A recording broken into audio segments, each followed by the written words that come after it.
Autônoma do México, a universidade tem 150 mil, tem 200 mil estudantes. Você pega uma universidade da Argentina, a Argentina que tem só 40 e tantos milhões de habitantes, a universidade da Argentina tem 20 mil alunos. Se tem 20 mil alunos, proporcionalmente, é como se a universidade brasileira tivesse 90, 100 mil alunos, né? Dado o nosso tamanho populacional. Então aqui, a gente se acostumou com a ideia de a USP. Tem pouca gente ali. A USP era para ser uma universidade com 100 mil estudantes. É claro, com estrutura, com investimento, mas assim, a gente se acostumou com a ideia que a universidade é para poucos.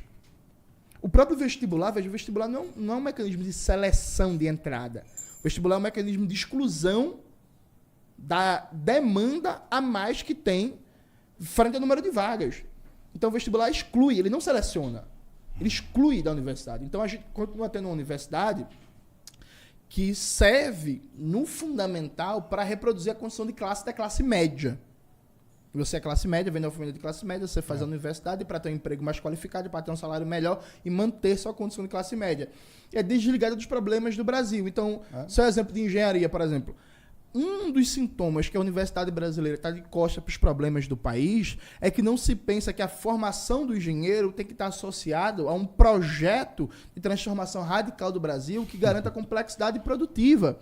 Então, a gente forma engenheiro, tem que ter um projeto de alocação desse engenheiro num parque produtivo brasileiro, nacional, em que a gente produza nossas tecnologias e deixe de ser um consumidor tecnológico pagando royalties, mandando bilhões de riqueza para fora, porque o Brasil hoje é um país que basicamente exporta produtos primários e consome produtos tecnológicos manufaturados. Então, essa câmera, esse microfone, os notebooks, tudo que está aqui não foi produzido no Brasil. Foi no máximo montado ou em São Paulo, na Zona Franca de Manaus. Tá toda de fora. Toda de fora pagando royalties e vendo riqueza para fora. Então, assim. A gente não produz patente na universidade, né? Que é uma burrice, não é? Exato. Então, assim, o papel do engenheiro, por exemplo, não é só se formar e ir para o mercado. É pensar a função do engenheiro dentro de um projeto, que para mim é a Revolução Brasileira, de criar autonomia produtiva, científico-técnica e tecnológica para o Brasil.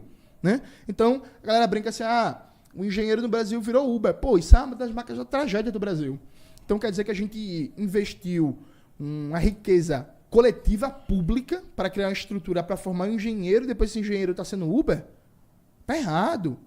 Nos últimos 10 anos, os números não são muito precisos, né? Porque falta um acompanhamento mais sistemático, mas nos últimos 10 anos saíram do Brasil mais de 50 mil mestres e doutores. Então quer dizer que a gente gastou riqueza coletiva para formar mestres e doutores e exportou força de trabalho ultra qualificada para a França, para a Bélgica, para Portugal, para os Estados Unidos, para o Canadá, para a Austrália. Isso é transferência de riqueza. Porque é ótimo para a economia de Portugal, da Bélgica, da França e dos Estados Unidos receber um engenheiro, um biólogo, um físico, um químico, um sociólogo, um historiador, um matemático, que ele não gastou R$1 para formar. Mas como é que a gente cria condições para manter esses profissionais aqui? Então, aí isso passa por um debate sobre projeto de país. Né? A gente tem no Brasil, há mais de 40 anos, um marco de economia política de reprodução do capitalismo, que é o neoliberalismo. Né? Qual é a premissa do projeto neoliberal? Incluindo as gestões do todo o governo PT e tudo mais. Eu falei ano passado que o Lula é neoliberal, deu uma polêmica danada, né? A gente vai chegar... Observem o Haddad, a gente chega lá. Observem o Haddad, mas galera, fica aí que tem coisa boa pra vir aí. Aguenta que vem. Hein? Aí é um paradigma de economia política de reprodução do capitalismo neoliberal. O que significa o neoliberalismo para os países da periferia do sistema capitalista, que é o caso do Brasil? Porque o neoliberalismo, embora seja um projeto global, falar de neoliberalismo nos Estados Unidos é o mesmo que falar de neoliberalismo no Brasil, né? Falando do Brasil, que é um país de capitalismo periférico.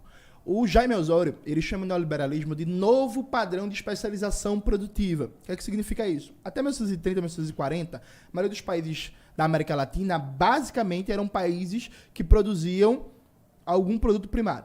Café, no caso brasileiro, banana, cacau, látex, petróleo bruto e por aí vai. Nos anos 40, 50, 60, houve um processo de industrialização dependente e periférica, no México, no Brasil, na Argentina, em menor medida na Colômbia, na Venezuela, e o neoliberalismo vem para destruir essa industrialização periférica muito limitada.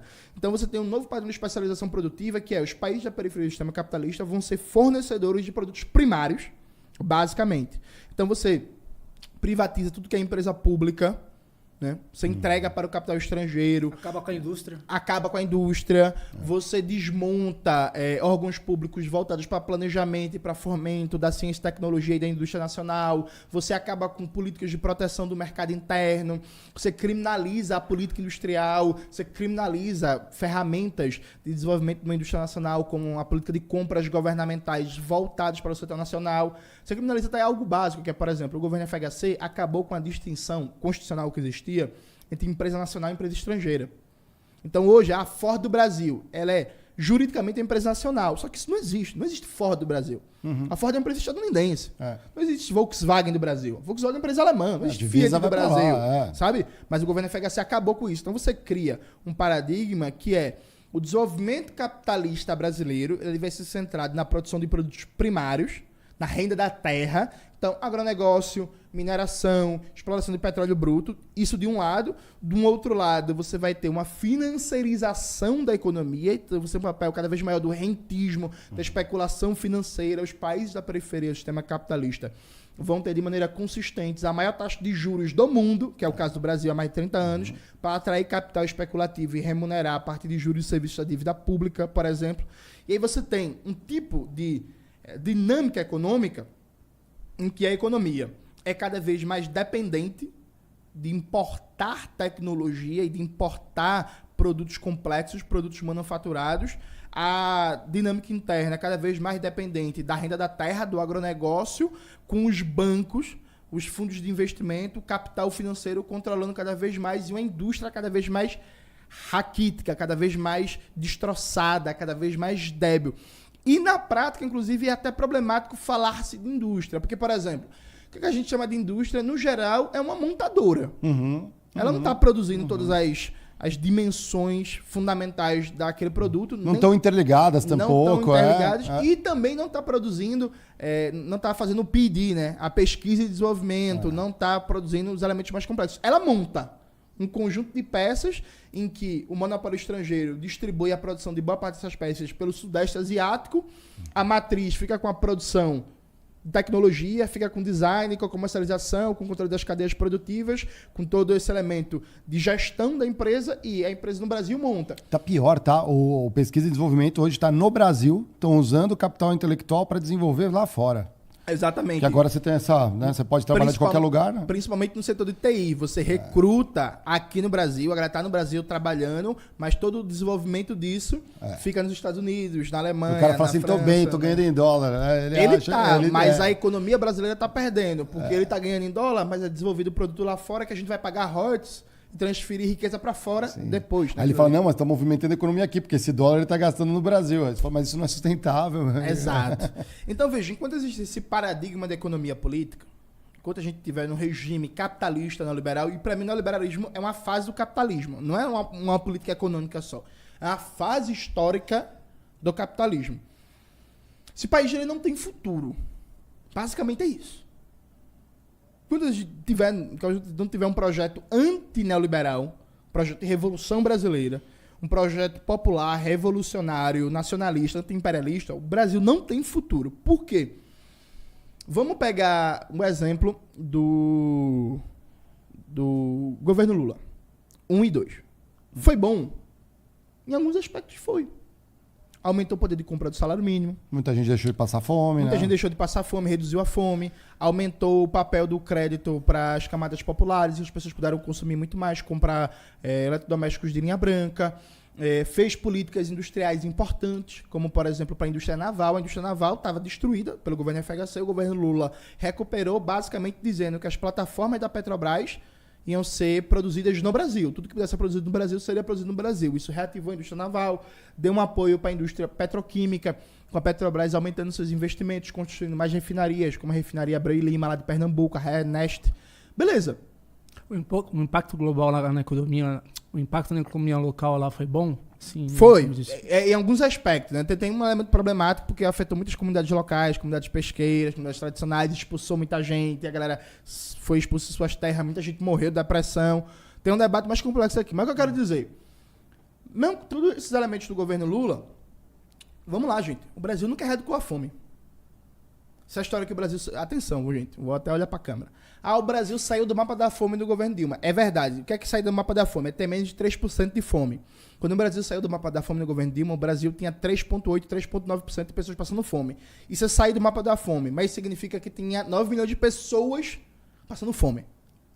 9 milhões de pessoas da população de Pernambuco. Então, assim, nunca acabou a fome no Brasil. Nunca acabou o analfabetismo. Nunca universalizou a água potável. Em Pernambuco, 1 a cada 5 pernambucanos não tem acesso à água potável. Nunca universalizou o saneamento básico. Nunca universalizou o acesso à educação de qualidade, à saúde de qualidade, ao transporte de qualidade, à segurança, à cultura, ao emprego bom. Característica média dos empregos gerados no governo Lula e Dilma, muito bom. Gerou muitos empregos. Característica média, emprego que paga até um salário mínimo. Né? Fora a explosão da terceirização e quarteirização. Nossa, né? isso aí tá... Porque quando o Lula assumiu, o Brasil tinha 1 milhão de trabalhadores terceirizados. Quando a Dilma é derrubada, o Brasil tinha mais 12 milhões de trabalhadores terceirizados. Então, veja, por mais que tenha sido um governo importante, que fez políticas sociais significativas, um governo que deu uma atenção para as condições da classe trabalhadora, dentro desse paradigma...